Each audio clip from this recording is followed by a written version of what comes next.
Hi, Sagittarius. It's Denice with Divine Soul Astrology. Today I'm here to discuss the Scorpio full moon, and that's happening on May 1st and 2026. It's going to be at 5:23 Universal Time, and that is 10:23 a.m. here for me on the West Coast. So please, adjust for your own time. All right. So the Scorpio full moon, Sagittarius, this is going to be for your sun, moon, and rising, and that is going to be in your 11th, 12th house of endings. Yeah.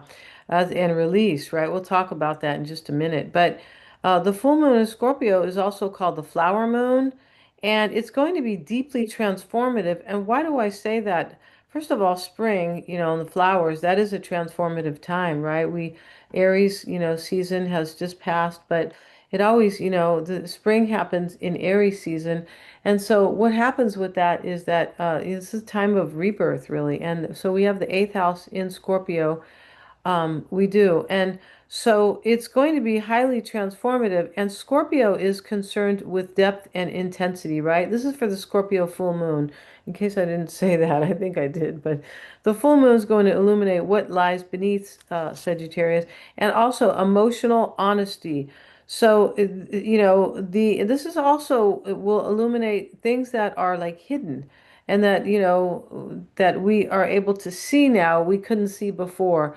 Now, it can be something external to you, but it's usually internal because Scorpio rules psychology. It's a very psychology. It's one of the very psychological houses.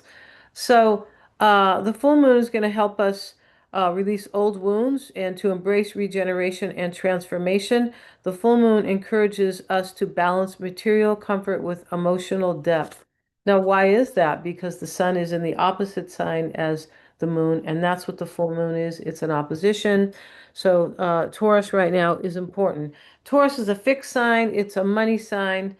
It does rule finances and also self-worth, and the ruler is Venus. So, yeah, so we'll talk about that. But it wants us to, the full moon is encouraging us to balance material comfort, and that's Taurus, with emotional depth, Scorpio, comfort and vulnerability, and stability and surrender. All right. So, yeah, so there we go. And the full moon is in your house of endings and release. This is a hidden house as well. So, Scorpio is already a hidden sign. So, there's something that is most likely coming to your awareness or your psyche, right? The deep mind, because both the 12th and Scorpio, itself, the 12th house in the natural chart is Pisces, but that's, it is about the hidden, and so is, yeah, and so is Scorpio. So, you could be understanding something more intuitively that allows a transformation in your life. And the sun is opposing the moon. I talked about that, but the sun is opposing is in opposition with the moon from your sixth house of work and service. Let's go to the chart now. Oh, why is it doing that here? Oh, I have to go over here. Sorry, you guys.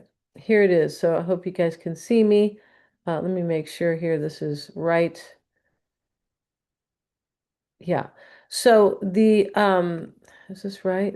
Yeah, it is. Sorry, you guys. All right. So here we have the chart, and I'm going to put you at the ascendant.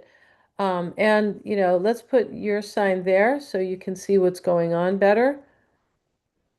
And let's see here. And I don't have no, those are all right. So this is the full moon in Scorpio. All right. Just didn't label it up here because I'm moving the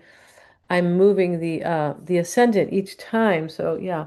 But here we have yeah, the sun is in your sixth house right here, Sagittarius, and we're going to refresh this. And we have to go back to your sign. That's God, gee, come on, you guys. Okay, here it is. So here's the sun in your sixth house. This is the house that makes your life work. It's the nitty-gritty house. It's also the house of the nervous system. Yeah, it is. It represents health and work. Health as such, but health really, it can be health of anything, right? It can be the health of your lifestyle even. Yeah, because that is the house of daily practical obligations and daily matters and our routines, our habits even. and also work. Okay, so the sun is there. So, there could be something that you kind of have to merge here that has to do with that. And remember, Taurus rules self-worth, well-being, and finance. So, um, yeah, but let's look a little bit more here because we have the rulerships helping us. We sure do. Mars is the ruler of the full moon. Of course it is. And it's in your fifth house of sense of self and self-identity. This is also the house of creative self-expression and creative pursuits. It's right, and talents and things like that. So the sun in there, the sun in your fifth house, Sagittarius. Oh, it's in your sixth. I beg your pardon, but Mars is in the fifth. Sorry about that. And so Mars is the ruler of the full moon, right? Mars rules your fifth house, the one I'm talking about, of course, of creative self-expression. And also, this is the house of fun and romance and pleasure as well. It sure is. And sex and children. But here Mars is there right now, and the sun is in your house of work or lifestyle. There could be something here about your creative self, your creative pursuits, or something that you kind of need to believe in. Yeah, and we have Neptune in there. Trying to help you believe in that for sure, right? It rules Pisces as the modern ruler. Um, and Pisces, this is, we can say over here that, Pisces is ruling this, right? Neptune does rule Pisces as the modern. It's Jupiter as well. So you're sharing that with Pisces. But here we have Neptune and ruling Pisces. And what do we see here? We see the North Node of your higher self, true potential. So there's probably something going on there that is transforming in that part of your life, right? We have Black Moon Lilith in your first house. And Sagittarius, it's making a trine to Mercury. It's almost like what needs to go here in order to really support. It's hard to see the trine here, but here it is. Yeah.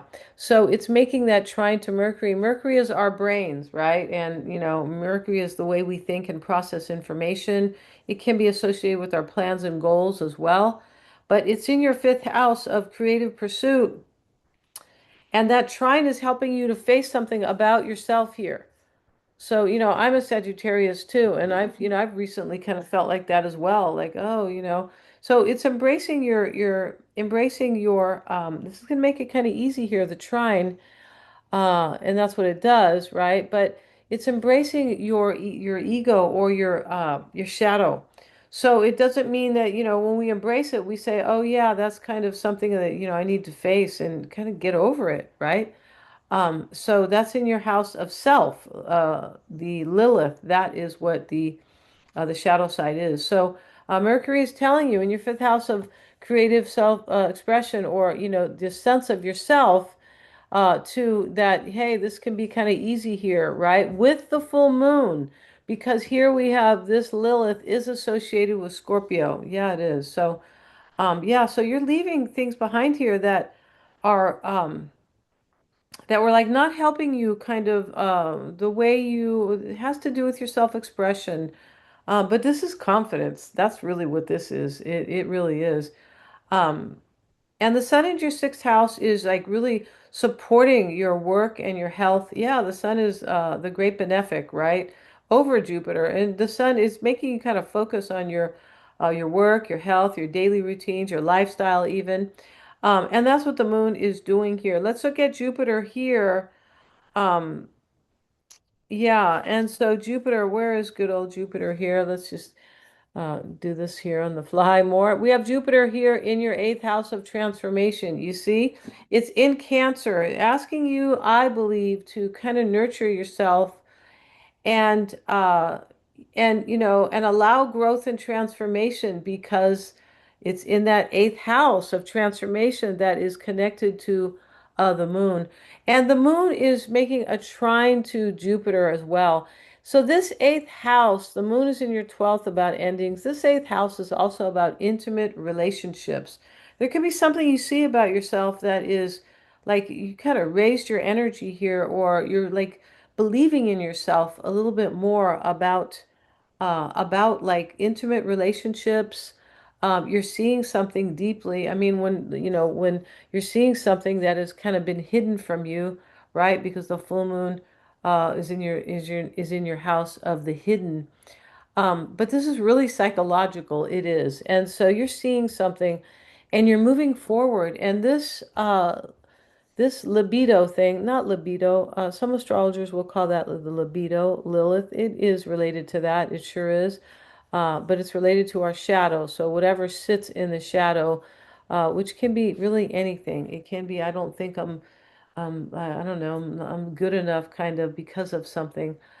Um, and it can be where sometimes Lilith in the first house can be something about where there's anger a little bit that you weren't able to step into your true power.